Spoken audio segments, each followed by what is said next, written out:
going with a tour group or just by yourself? Egypt, yes. My mom did that about 4 years ago. Loved it, with a tour group. Sorry about that. It's really hot.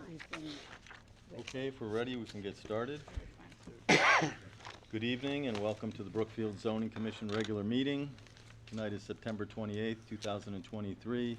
This meeting is being held at 7 p.m. in the Town Hall Room number 133. At this time, could we please rise for the Pledge of Allegiance? I pledge allegiance to the flag of the United States of America and to the republic for which it stands, one nation, under God, indivisible, with liberty and justice for all. Thank you. This time I would ask that the commissioners please introduce themselves, starting with my far left. Kurt Timmerman, alternate. Gerald Pratt, regular member. Andrew Kane, Secretary. Gary Getz, Chairman. Vishendra Kumar, Vice Chairman. Phoebe Holmes, regular member. Mike Lucia, alternate. Gwen Arment, alternate. Thank you all. We'll move along then. Everyone is in attendance. There's no need to seat any alternates at this time. Item number 2 is enforcement. Mr. Lally, would you like to give the zoning enforcement officer's report, please? Yes, sir. Mr. Chairman. Welcome. 47 High Ridge Road, Salis property. I have an on-site meeting with the town attorney on October 3rd at 3 o'clock. There's a pre-trial date of 10/12. So I will advise the commission what happens after the pre-trial and my on-site inspection with the town attorney on October 3rd. 2 Yankee Drive, Muscalato property. They were working with Artel Engineering on going for a survey. From what I understand, the price was a little excessive for the property owner, so they decided to pull back. So I sent another notice of violation out. That went out this morning, so I'm waiting to receive a response from the property owner. They did respond after the first one, so I'm sure they're looking to just figure out what recourse they have. I mean, the best thing to do would be to move the shed and bring it into compliance, so I'm still waiting to hear back from them. So, 2 Bonnie Road, the Medina residence, the accessory apartment. She was in the office this week, actually submitted an online application. I'm still waiting for her to submit the rest of the paperwork. I emailed it to her, so she does have an application in the office online. I'm just waiting for the rest of the information to be provided to us. 5 Stony Farm Road, the Rodriguez property. The owner called the office on the 15th, the day that he was required to, from the notice. He indicated to me he's going to start removing the debris. He had the mafia blocks and Jersey barriers there. He was going to build a retaining wall because his property's eroding. So he is cooperating with the office and working with me on this property. So. Moving on to the cease and desist list, 31 Green Knoll Drive. There's been some correspondence that all the commissioners have that was sent out also. You all have paperwork, emails from the town attorney and stuff, and what the, I guess, is clarified as clean fill and stuff. So that's still waiting. We're still waiting to hear back from Barbara as to what our next steps will be on that. So 327 Canoe Lake Road, Copliano residence. This is right across from Lakeville Towing. There's been no response from the notice of violations, so a cease and desist order has been sent out. So I have not received an update from the property owner, but once I do, I will inform the commission. He's been parking numerous Lakeville Towing trucks up there. Yeah, they're still doing it. Yeah, so, and I'm on it, so we'll see what happens after the cease and desist. So. But that has been sent out to the property owner. Moving on to the citation list, 89 Wisconsin Road, the Gone residence. She appealed the original appeal to the Superior Court, or so the appellate court. There's no date yet on the appellate court, but I do have a court date at Superior Court this coming Thursday with the town attorney. Again, this is on reimbursement of the fees that are owed to the town and for the legal services. So once I receive an update on that, I will definitely advise the commission as to where that's going. And And then 35 Hidden Brook Drive, the Torres residence, again, that's been deferred to the town attorney. There's been no update. I've reached out to him. He's been in trial, so I've got no response. So once I hear back from him on that, I will advise the commission. So that's where we stand at this time. Right, I have a Thank you. question. Do any commissioners have any questions or comments for Mr. Lally? Yes. Thank you. Arment. On 5 Stony Farm Lane, if Yes. this property is eroding, what happens? He's trying to stabilize it.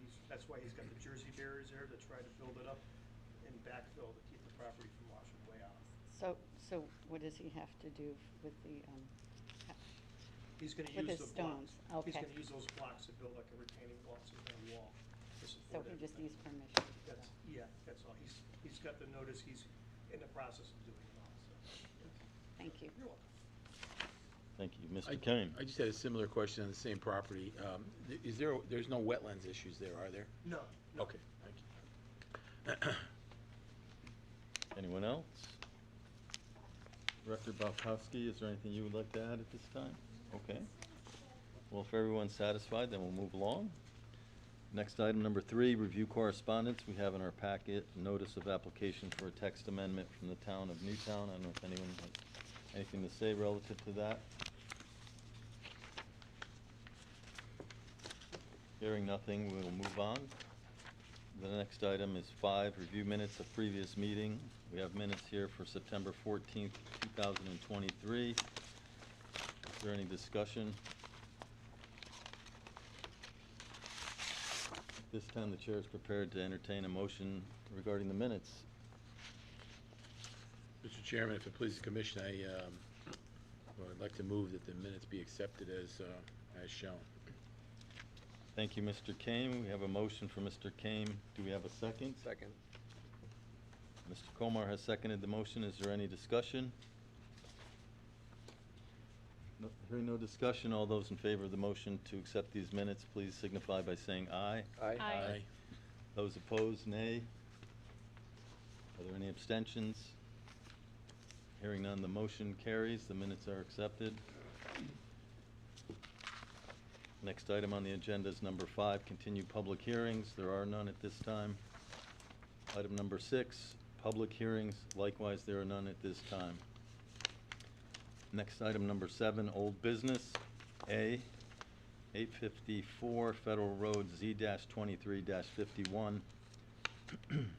Emily Mitchell of AR Building Company, 310 Seven Fields Boulevard, Suite 350, Seven Fields, Pennsylvania, for Edward and Kathleen McCarty, 226 Great Neck Road, Waterford, Connecticut. Proposed text amendment regarding Article 5.1, design flexibility in the TCD zone. Public hearing is set for October 12th was set at the September 14th meeting, so that item will come up for a public hearing at our next meeting, which again is October 12th. Next item under old business is B, draft regulation change, cannabis sales and distribution. Do we have any update or discussion on that at this time? Yeah, we pushed it to this meeting, and we would like to have certainly a discussion with all the commissioners at this meeting. I hope everyone has a copy of it. Do we have copies? Does everybody have a copy in their package, or we can just have a general discussion at this point. I can give a summary of what the regs are, however the commissioners and Yeah, I commission. don't know, I think people may have had copies, I don't know if they had one in their packet, but we certainly can discuss it, Mr. Kane. Not in this package. Oh, not this, it was a Yeah. previous package. Okay. Mr. Chairman, Yes. I guess I would recommend that we create a subcommittee to draft up the application. And that way, when the subcommittee gets done creating the language in the application, then it can be brought to submit it as an application, so that has like everything in it. It makes it easier to take stuff out, so that when the public sees it, they need to see it in this application form. And so that, I think we could do the subcommittee beforehand to create that, get to that point. That's my recommendation. Thank you, Mr. Timmerman. Anyone have anything to say regarding that? I agree with Mr. Timmerman in part. I think that we should formalize it to an application. I don't know that we need a subcommittee. I know Mr. Timmerman is an expert at writing these regulations in the format that's needed. Mhm. And I know he sent me a copy of how to do that, and over the course of the summer, that did not occur. If Mr. Timmerman would, or Commissioner Timmerman would be interested in reducing that to the document that he talks about, I think that would benefit the committee. All right, so I could do that, given the input from the other meetings that we talked about it, sure. Right, we have a draft that was submitted that, just so everyone knows, Yep. essentially parodied Ridgefield's recommendations to basically allow a very liberal approach to these regulations, with the exception of retail sales. The regulation that was put together from Ridgefield stuff allows individual usage, allows delivery into the town, allows manufacturing of cannabis products, basically every single thing that we could think of, with the exception of direct retail sales to individuals. I think Commissioner Timmerman did bring up an important point, that the way it's written now, it allows it in all zones, and I'm not sure that we would want to do that. I think we would want to pretty much limit it to commercial zones where we conduct commercial activity at the present time. Manufacturing, I believe we have three zones that are specifically dedicated to manufacturing, and that would be the target of this. Just so the commissioners know, where that came from. The thought was to derive jobs and tax revenue from the manufacturing side of the aisle, and not incur costs for the social side of the aisle. That's all I have to say at this point. Thank you. Anyone else? I'm certainly still in favor of retail sales. That- Agreed.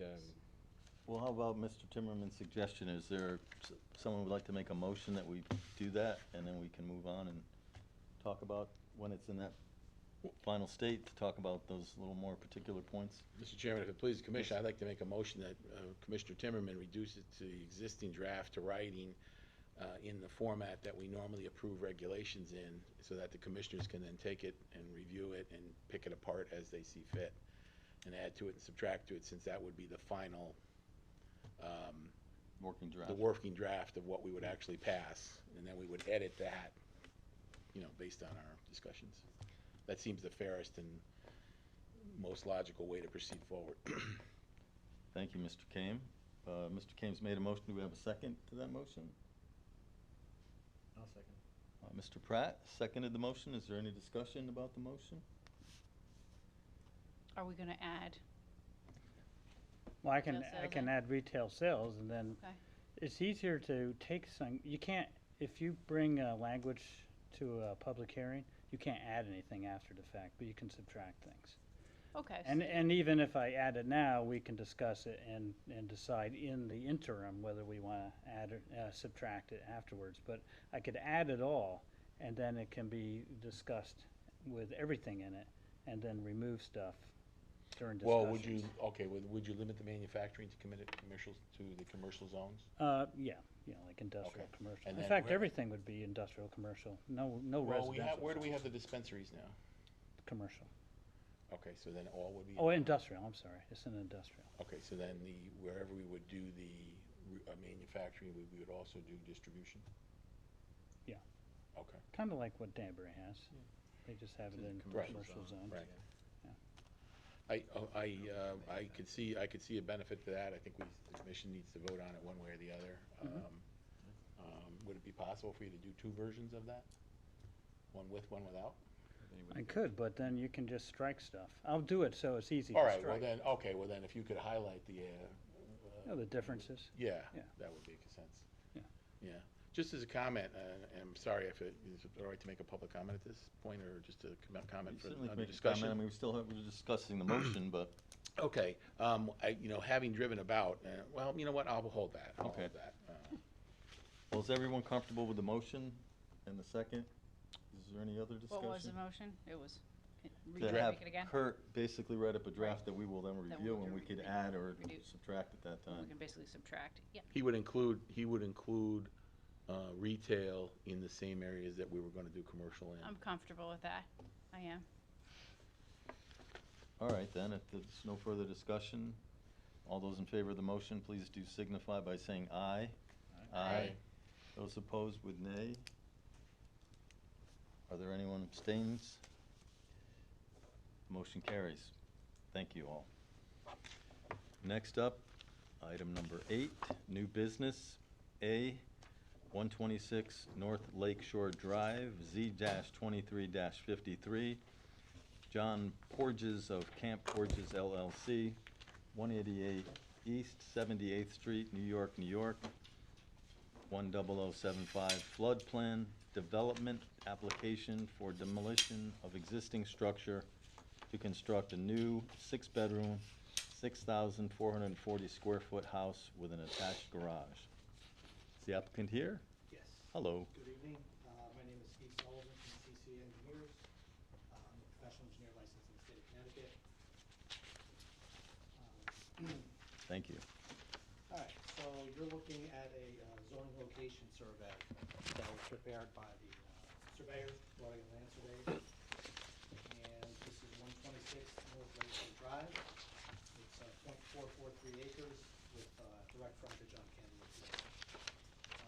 The applicant is looking to demolish an over 50-year-old house that's currently on the property and rebuild a new dwelling in essentially almost the same spot.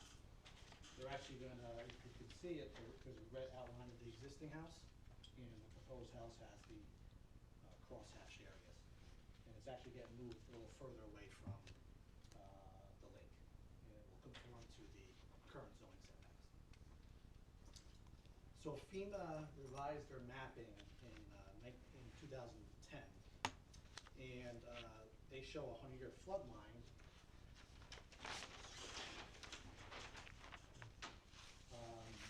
Generally in this area on this property, this is the one place. So they also issued a email, which I included.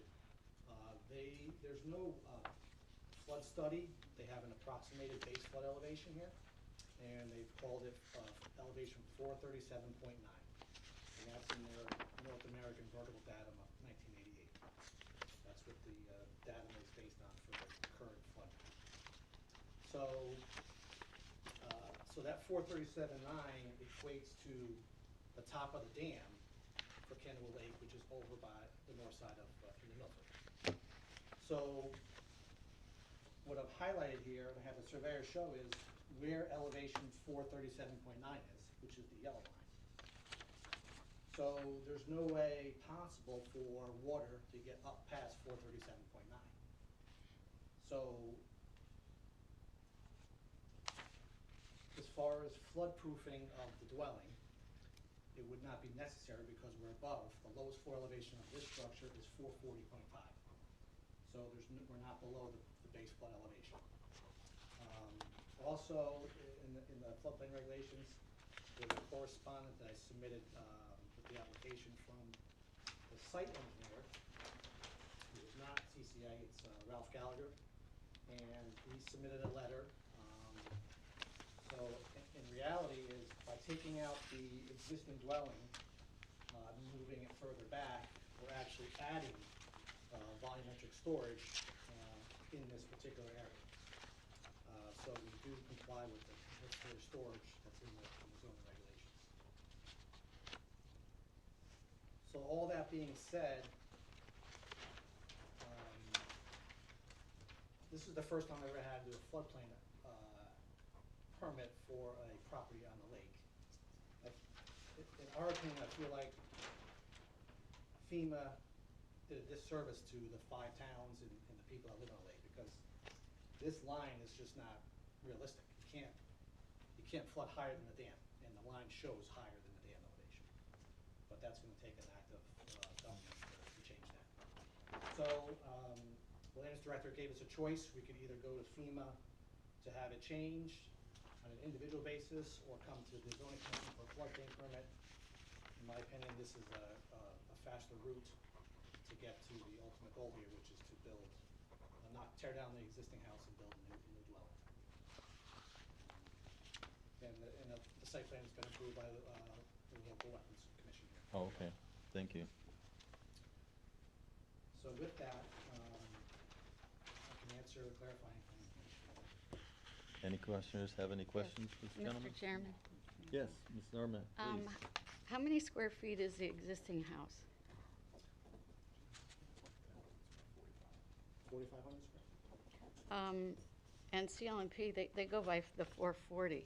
Yes, so they have a different datum than the floodplain maps, so everything's based on the floodplain mapping data. Because that's what FEMA is using. And I see that the stone patio and all is below the 440. Yeah, those are things been there for, Oh, that's been there. oh yeah, this has been fully developed, this property, for many, many decades. And there's a pool? How is it serviced?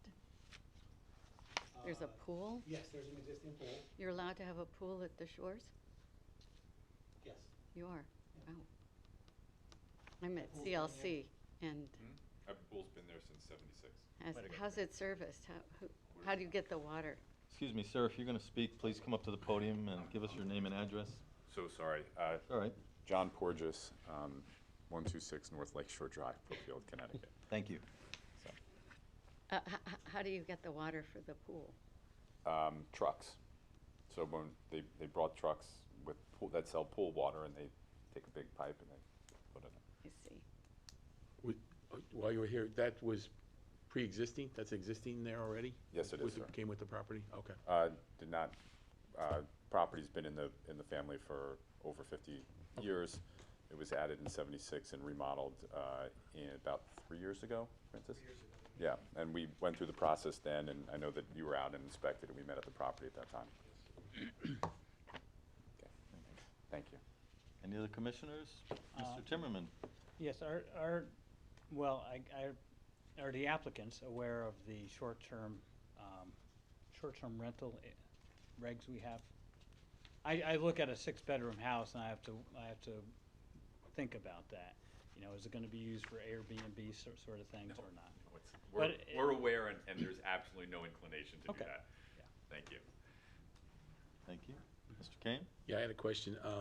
6 bedrooms, how is that gonna impact the sewage issue? Because that's one of the things that's been a topic at the shores and at Candlewood Lake and that whole area, so. Yeah, so they're gonna rebuild the septic system and pump it up above the proposed dwelling.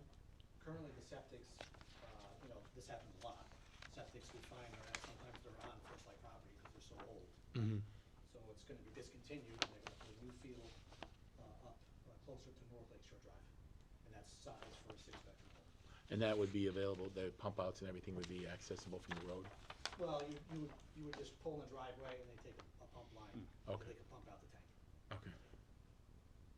Chair, can I ask Yes. one clarification? Director Barkowski, please.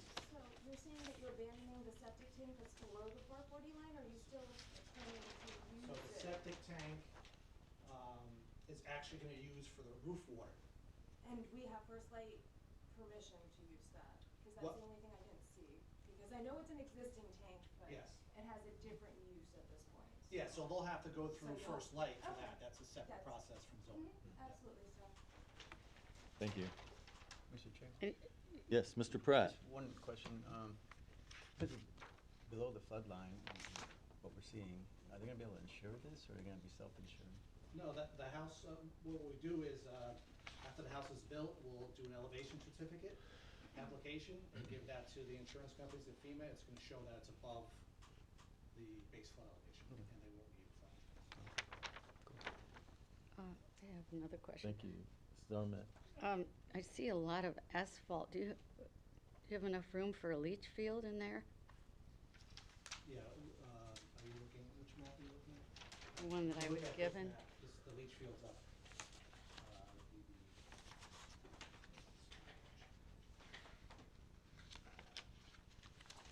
There's the existing driveway, Asphalt.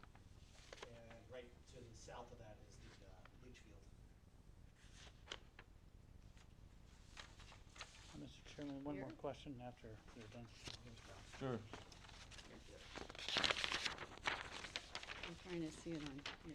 Oh, there's the pool. So it's here. Right up there, yeah.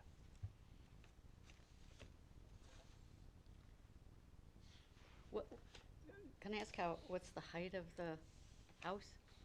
The height? The actual building height is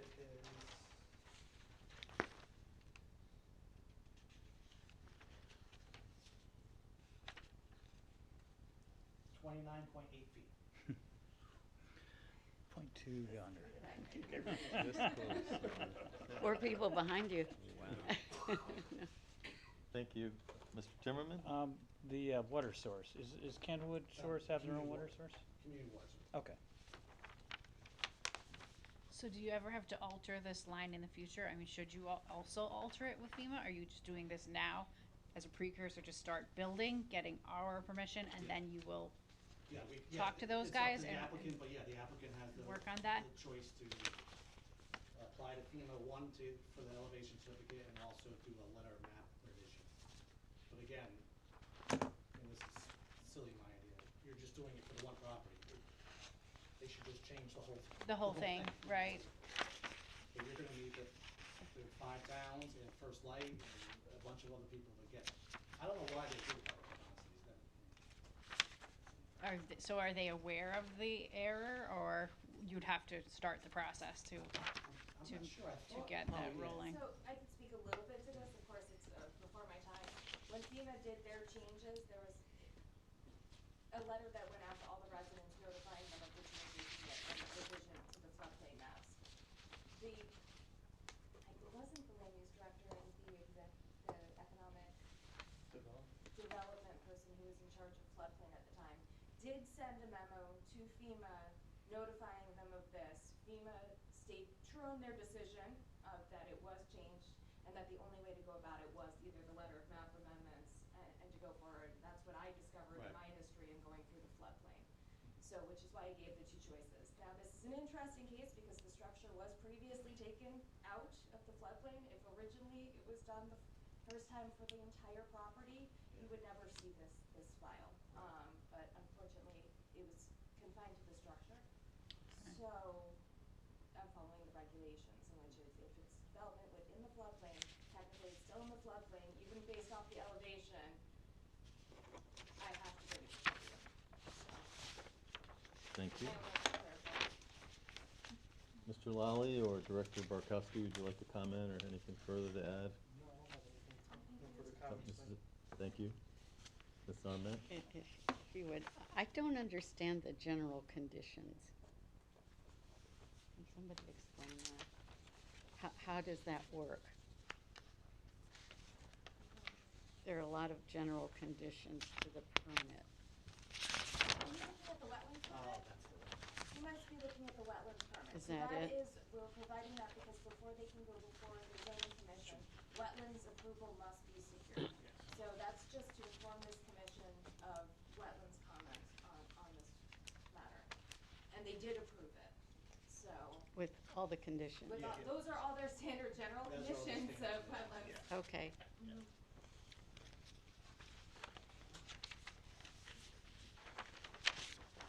Are you okay, Ms. Armet? I guess so. Any further questions? No. Anyone else? Yeah, I just want to ask a question. That height is allowed per zoning? That 30. Yep. 30? Okay. That's great. It's a big house on a fairly small property. It meets the zoning regulations. Yep. Anyone else? Any further questions or comments? This time the chair is prepared to entertain a motion relative to this application. I'll make the motion. Yes? Yeah. Mr. Komar? Yeah, I'd like to make the motion to approve 126 North Lake Shore Drive, application Z-33-53. Z-23. You said 33. 33, sorry. 23. Yeah, let me do it again. Yeah. A motion to approve application 126 North Lake Shore Drive, application Z-23-53. Thank you. Thank you, Mr. Komar. Second. We have a second from Mrs. Holmes. Is there any discussion about the motion? Yeah, just a quick Mr. question. Can Kane? you just clarify us, assuming that we approve this, where are the next steps that you go through? They go for their building permit. There's no other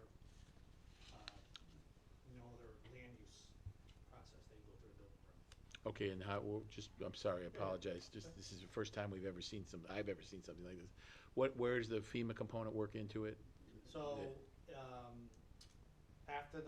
there's two things. One is to get, an elevation certificate submitted so they don't have to get flood insurance, Okay, right?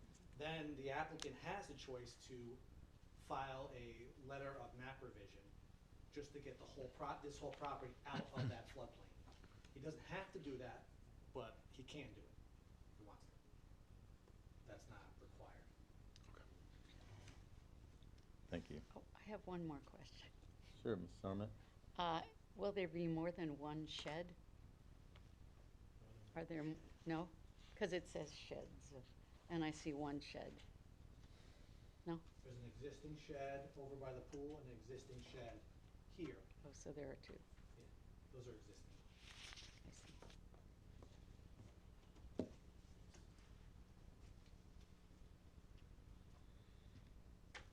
Any further discussion?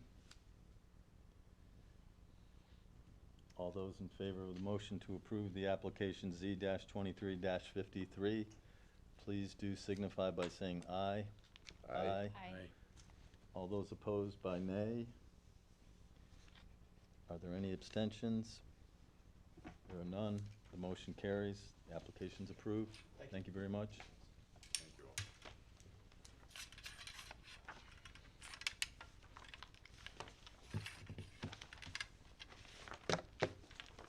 Next up is item number 9, tabled items. First is A, affordable housing presentation by Greg Dembowski. I understand that Mr. Dembowski is away at this time, so we will have to table that item. Is that correct? Yes, I know, speaking with Mr. Dombowski last week, he had asked, I believe packages were included in the previous package, that everyone need just read what was submitted. And if you had any questions, obviously feel free to reach out to him or the land use office, and we can put you in touch with them. But I do expect them back on Monday. So. Thank you, Mr. Lally. You're welcome. Next, item 9B, revision of zoning fee schedule, land use director. Director Barkowski, do you have anything to say at this time?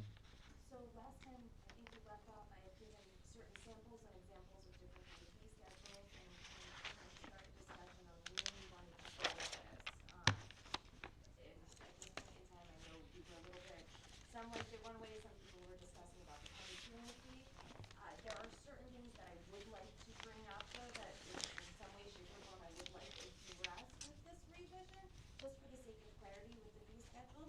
For example, the floodplain development permit program, or permit, is not included on the fee schedule with the zoning regulations. It does make an actual reference to the fee schedule for the permit fee. How much did these guys pay for It was a tonight? site plan, so I gave them a residential site plan, because Okay. it was technically a site plan application. Okay. So, but if we have a list of all sorts of our, if you look at Article 8 of the zoning regulations, it has the listing of all the procedures for what is followed, what is required for each application. And my suggestion to the commission is that might be a good place to start when looking at your fee schedule. That way the fees actually match up with your procedures in your application, rather than having, not having a fee for, a major shopping center as like a separate entity.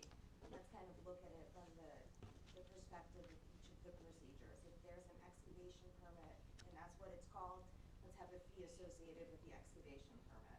Just to kind of make it a little bit more clear, because right now we have a natural resources removal permit and renewal. And in no point in time in the regulations is that referenced at all. It's the excavation permit, so rather than having to do a little bit of homework, or no place that I found is what I should say, excuse me, I might be wrong. But, because when people are looking at this, they come in, they might be very new to land use, we deal with a lot of residences and residential properties. This confuses them, this confuses me, and I'm in the field. So, just as a suggestion for the commission, before we get to the kind of numbers, if you might wanna look through that whole section, or Article 8.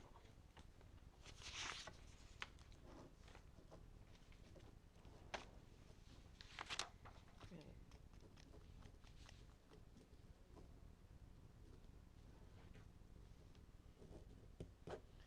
Thank you. One thing, Yes, please, Michael. while looking Mr. at, Lucia.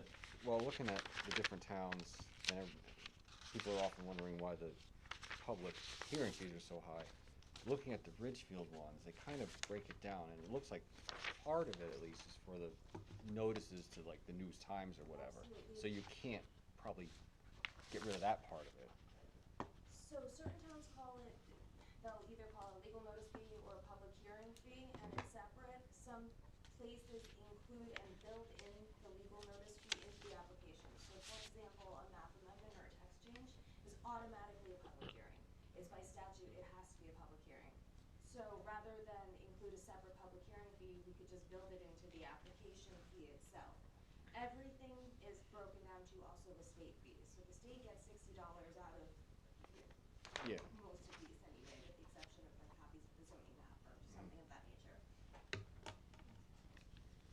So there are different ways to do it. It's just which way does the commission prefer, which way are they most comfortable doing it? Some people like the flat fees. Monroe, for example, gives you pretty clear flat fees. They'll write up, you know, it's 60 for the state, this is the town fee, and you can go it that way. I just like them to match the zoning, the verbiage in the zoning regulations, because it's much easier for the layperson who picks up the zoning regulations and then goes, well, what do I need for this? Well, I have a floodplain development permit. Where do I go for it? You go to the floodplain development permit fee. You know, just to streamline it, rather than go, oh, it's a site plan, is it a residence, is it a, it's difficult for a homeowner. Thank you. Mr. Kane? Yes, thank you, my Director Barkowski. I am deferring to your knowledge on this area because I know that you have worked with this much more extensively than probably most of us. What would your recommendations be on moving forward? I think when we started this, we had three goals. One was to try to bring our fees to make some logical sense, which you just alluded to. The second thing is, where are we in terms of money with respect to the other towns? And the third component, I shared this, Commissioner Holmes also shared this, we're looking to benefit the small homeowner versus where we can. You know, you mentioned, you know, for example, the legal notice fees. Is it a requirement to use Danbury News Times, or can we just simply have on our webpage legal notices? Okay. Unfortunately, on our webpage, we are required to use a newspaper of substantial circulation, which I believe right now is probably only the Danbury News Times. Okay. In this particular area, certain towns have very, like, small town newspapers for their towns only, and that is acceptable when we do have them, but I don't. Well, we do have the patch, if you can call that, if you can call that a newspaper, I suppose, but, It's not printed. It's okay, all right. So right now, it's been a conversation up in the legislation for years on whether Okay. or not they can switch over to website posting. And each time, the answer is no. We have to publicize in the newspaper. And it is more expensive than you probably think. Sometimes a little tiny ad is $90, and it's just a tiny little ad for one application. But that's not $550. So I do hear what you're saying. Well, again, circling back, what would you recommend as our next step, and, you know, how do we achieve this? So what I could do is come up with a draft fee schedule, plug in some numbers that I would like to start the conversation with, Mhm. and base it off of the procedurals, Article 8. So kind of maybe change the names on some of these applications, and of course, these are just numbers that I'm inputting. I could take the numbers that you have here and put them in as well, as best as I can translate it, but that could be a starting point for, at least then we're working off of, I think, a little bit cleaner Yeah. structure. I'd like to see something like that. I don't think we're ever gonna be in a position where we can just do it all at once. So if we could take a few each meeting, maybe, and a few that make sense, or a few that are linked. So we find with Lucia coming up with a reorganized draft that kind of looks a little bit different than this, that's based off of the applications under your procedures? Correct. Okay, And, perfect. well, and I say that because the land use department is the one that bears the brunt. of these fees when folks come in and say, hey, that's a lot of money, or, you know, whatever, you bear the brunt of the complaint. So whatever we can do to make it easier for the public, you know, and make it more understandable for the public, I think is what everybody here is looking to do. Absolutely, absolutely. I totally agree with you, and I will try, get that draft ready for your next meeting. Thank you. Thank you. I have a question. Yes, Ms. Arment. Thank you. The tag sale permits, do people, everybody who has a tag sale, do they actually come in and? Most do, yeah. They do? Surprised. Wow. They know they're supposed to do that. They do. And even in towns where they don't even require it, I'm amazed how many people will come in without tax sales. Hmm. So, it's one of those carryovers for a small town community, I think. Hmm.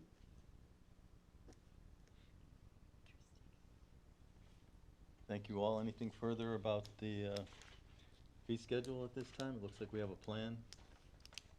Thank you, Director Barkowski. Next up on our agenda, item number 10, Commissioner comments and informal discussion. Item A, Commissioner training status. Did you want to speak to that, Mr. Secretary? Yeah, I put together Here it is. a list based on what people had sent to me. I myself I have to do a couple more classes, at least one more class. Commissioner Timmerman in our discussions before the meeting had indicated that the 4-hour requirement may not be all that's needed, that there may be 2 classes in basic training that are also needed. And I was hoping that Director Barkowski could clarify whether we have 4 hours, or it's really 4 hours plus 2 other classes, or maybe Commissioner Timmerman could talk about it. I'm not sure. But I don't think the 4 is going to cut it, is what I'm saying. So, there are 4. I believe 2 of those classes were half-hour classes, or less than half-hour classes. Are you looking at the Clear website training? Some of them were shorter modules, and they together counted as 1. So it's not necessarily. Right, I see 2 classes here that are half-hour classes, and I also see 3 classes that were made available that are 1.5 hours each.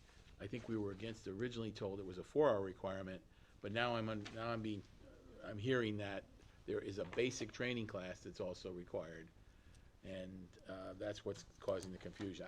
I think whatever classes are required, I think they're easy enough to take, but I think we're just looking for the magic number here. Is it 4, is it 6, or is it? I believe it's credits, not hours, and that's what the confusion. Credits. Okay. Credits. 0.5 credits, and I think at some point in time it just. I thought it was translated 4. 4 I credits. thought it was 4 credits. That's what I I thought. share that. But let me double check the way that it's actually written in the statute, because that formula that was sent to that email to everybody was sent down From those guys? From the COG, that's saying UConn. the people who are approving the crediting, that this combination will satisfy all of your crediting. Now, there were other ways to go about training classes as well, but there were certain topics that needed to be discussed, and certain classes that are great. There was an in-person training, for example, that certain people have attended that did count. If you went to the Connecticut Bar Association Day, or virtually, there were classes during that day that counted towards credit as well. So there's no easy answer as far as like one size fits all. You had to get certain things in certain topics. One was how to run a meeting. There had to be an affordable housing component. I'd be happy to look at your specific credits and tell you on whether or not I think that you've met all of your credit requirements. That email that was sent out or forwarded, I think that was pretty clear, because they talked exactly what you're saying. Here's the number of credits. And they said you have to do these 2 basics and these 3 advanced, and that will fulfill your 4 credits. That was how it was phrased, Yeah, for sure. it's more than 4 hours.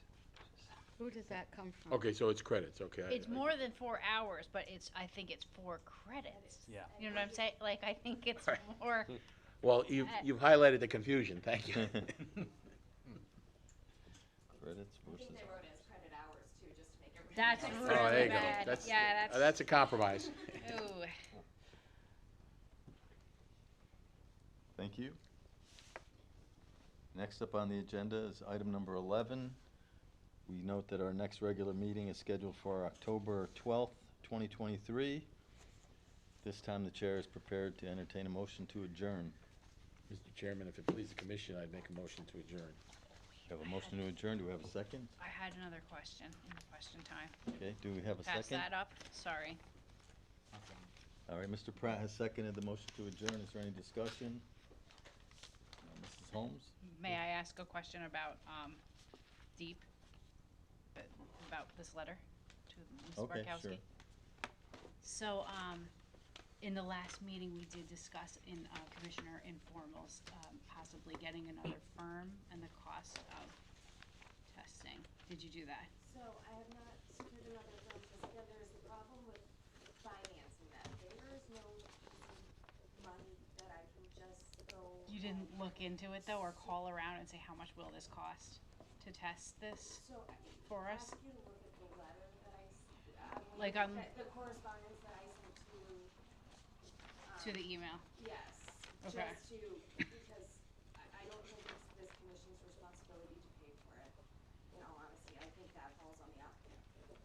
And I believe that there are certain steps that can be taken in which that could be a condition of the approval, if they wanna go forward, and not just have violations. It's not, Oh, you're saying a stipulation? Mm-hmm. That makes or sense. even before that, you know, that this is the information that this commission would like to see included with this remediation application. Okay. To have the end goal still testing being completed. Okay, and in this letter here from Brent Madho, Connecticut Department of Energy and Environmental Protection, he pretty much says he doesn't think it's dirty fill, he thinks it's clean fill. But has he come here to confirm that? So how can, because there was like unclean items in the fill. Way back when, I don't think you were here for that. You weren't here for all those hearings. There was like evidence of, so that this letter is not right, is what I'm saying. There was evidence of unclean things in the fill. That's why this whole thing got started. And this guy is like saying, my apologies for not replying earlier. I went back to take a look at the photos in the email. The material appears to fit the definition of clean fill. Whose photos did he look at? If you, yours? Okay. Look at my photos, I was not off the property, I was not on, Because we saw photos from the neighbors, and then we saw photos from the neighbor who did it. I mean, and they were different looking photos, and, you know, I've been to the site. and I've certain, shown everything that was in the file that would depict the fill. And the he's, fill as best as I could without actually going on the, because I have no right to go into the site itself. I could look off the site, it's privileged, but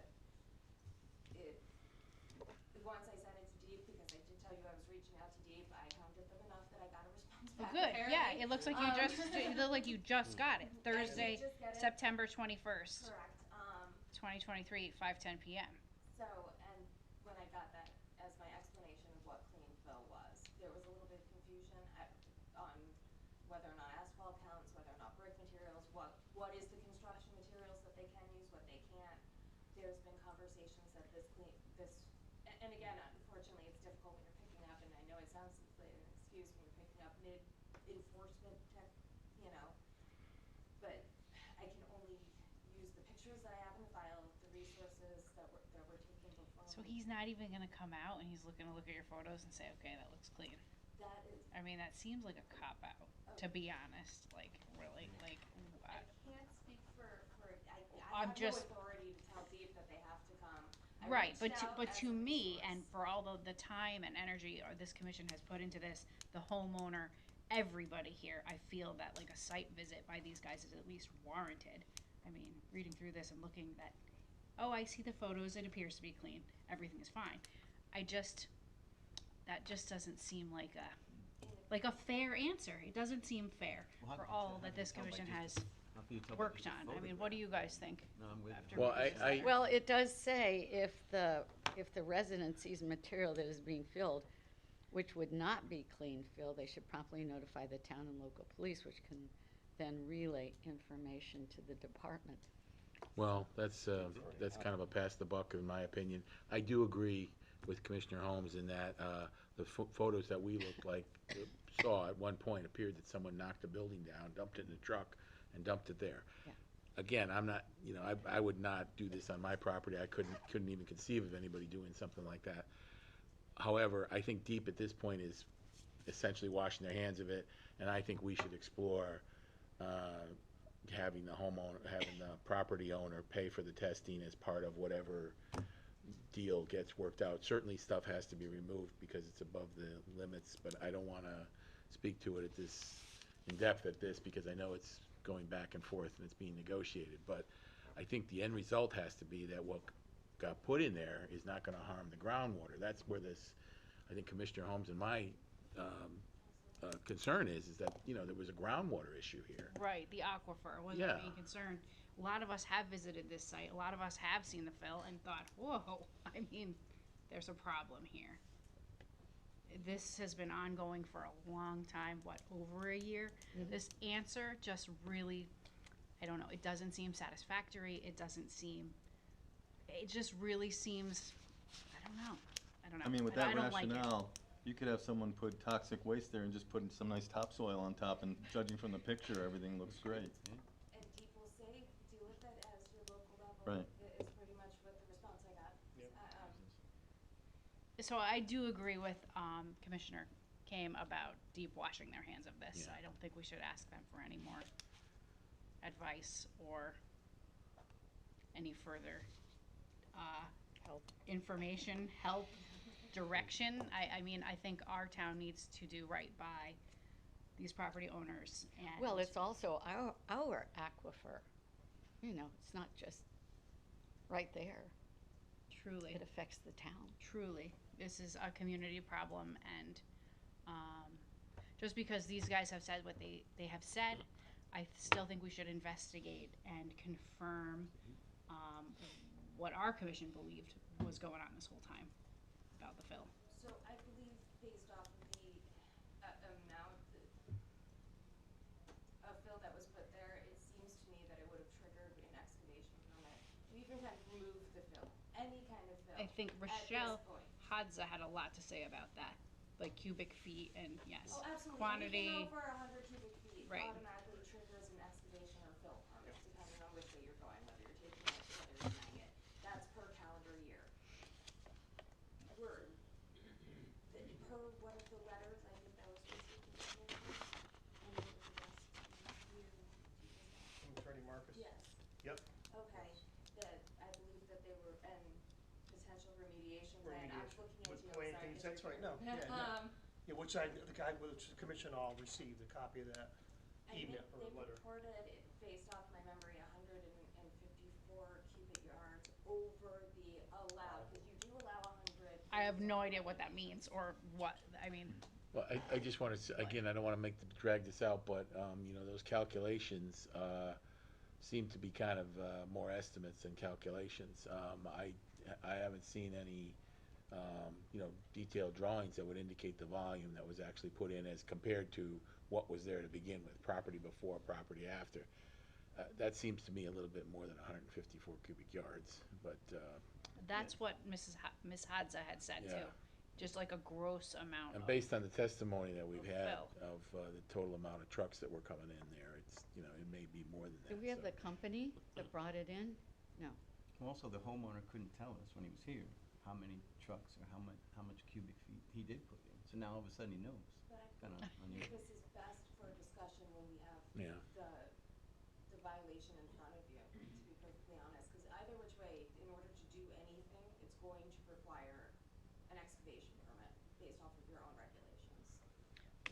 Well, just to move the issue, if the commissioners agree, then maybe we could just discuss this further at the next meeting under the zoning officer's report and the status there. Maybe the status will change at some point. I'm hopeful there's correspondence in with legal at this time. That was sent after our last meeting, and I actually haven't heard back. There was a follow-up, and I'm hopeful that I will have an answer before the next meeting. But I think everybody on the commission would like to see This moved an along, effective and outcome is the absolutely best thing I can say. And it's not dropped, it's not in, you know, the back burner at all, it's just. Well, good. How close are we to the fine? The fines are officially approved, went through the citation, the zoning citation ordinance was officially approved with the Board of Selectmen. There was a waiting period, and it was after the legal notice that it could become effective. So after that legal notice, I believe the date is October 15th. Oh, Off getting the closer. top of my head. So, and after that, the 150 per day per violation citation is in effect. So, I don't Good. believe I had the publication date last time, so I was waiting to get the actual date before I can tell you the date. The date is Okay. October 15th. Okay, yeah, because some of us will be leaving the commission, and I want to see resolution. I just don't want to see this dragging and dragging and dragging like it has. There's really no reason for it. Well, unfortunately, I cannot promise resolution. Right. I'm doing the best I can with the resources that are available to me and the different avenues that are legal for us to pursue. So, but it is not forgotten, it is definitely something that comes up at least once a week, if not more often, Okay. on where we stand and trying to pursue. Is the homeowner still coming into your office sometimes and wondering where things are at anymore? No. They have representation now. Okay. Okay, thank you. Is there any more discussion? Thank you for staying on it. That's what I have. Mrs. Holmes? I have one more question. Where are we at with Attorney Schellenberg and the fees? How much our lawsuits have cost us? Do you know? We don't have any, that information at this time. I would like that information.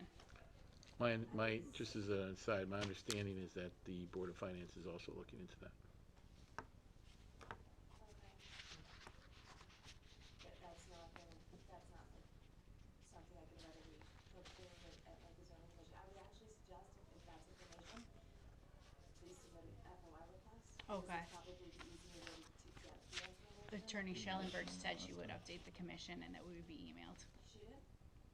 I'm sorry, I was unaware of that. I don't have the, Well, again, as a point of order, I don't know that she can furnish that directly to us without an FOI request, that's what I'm. based on the FOI training So what's that the we procedure just for a had. commissioner getting an FOI on that? So just as Anybody when can? a resident, anyone can submit a written request.